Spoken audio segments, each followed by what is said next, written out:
уәзір мен шал. Ертеде Тейпін деген хан болыпты.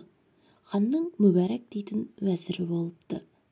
Ханның уәзірі ханға айтыпты: ханда 40 кісінің ақылы бар дейді. Егер де сізде 40 кісінің ақылы бола тұрып, дау болса, жанжал болса, бізге неге жолдайсыз? Өз бетіңізбен неге бітіріп жібермейсіз? Бізбен неге ақылдасасыз? Депті. Сонда хан айтыпты: ханда 40 кісінің ақылы бар екендігі рас. Бірақ бір жерде Самыр деген шал бар. Сол шалда 40 ханның ақылы бар. Сол шалды мұнда қонаққа шақырып кел, депті хан уәзірге. Мүбәрәк Самыр шалды қонаққа шақырып әкеліпті. Хан шалдың тамағын беріп сыйлап отырады. Уәзір отырып: бұл жаман шалдың қандай қасиеті бар? Мынау 7 руды билеген хан, ал мынау шал кедей, депті ішінен ойлап отырыпты. Хан шалға айтады: мен сізге таңертең бір құс жіберемін. Сол құсымның 2 жақ қанатын жұлып, тазалап жібергейсіз, депті. Уәзір не деген сөз екендігіне түсінбей қалыпты.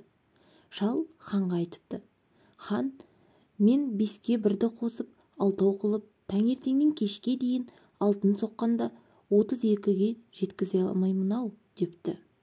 Уәзір тағы да не деген сөз екендігіне түсінбей қалады. Шал кетеді. 3 күннен соң хан уәзіріне: шалға қонаққа барып кел, депті.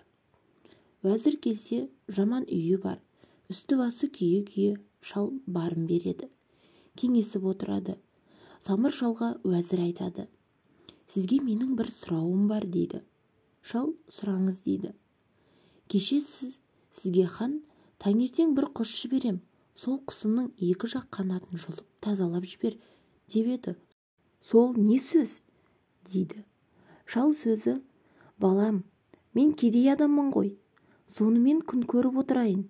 Бір қалта алтын берсең, шешіп беремін ғой, депті. Уәзір бір қалта алтын беріпті. Уәзір: тағы бір сұрауым бар, депті. Шал: сұра, балам, депті.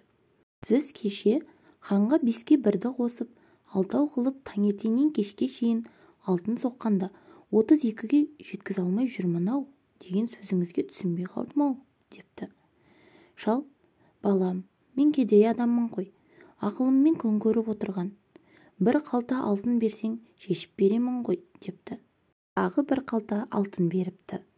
Сонда 40 ханның ақылы бар деген шалдың шешкені: балам, осы саусағым нешеу, депті. 5-еу ғой. Соған 1-ді қосшы, нешеу болады? 6 болады.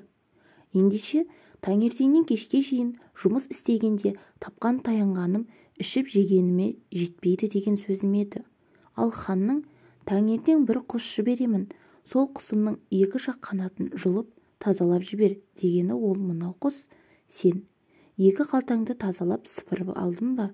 Енді жүре бер, депті шал ханның уәзіріне.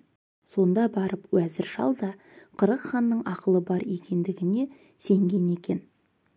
Осымен ертегіміз аяқталды. Қазақша каналдың дамуына үлес қосып, арнама тіркеліп, өз пікіріңізді жаза кетіңіз.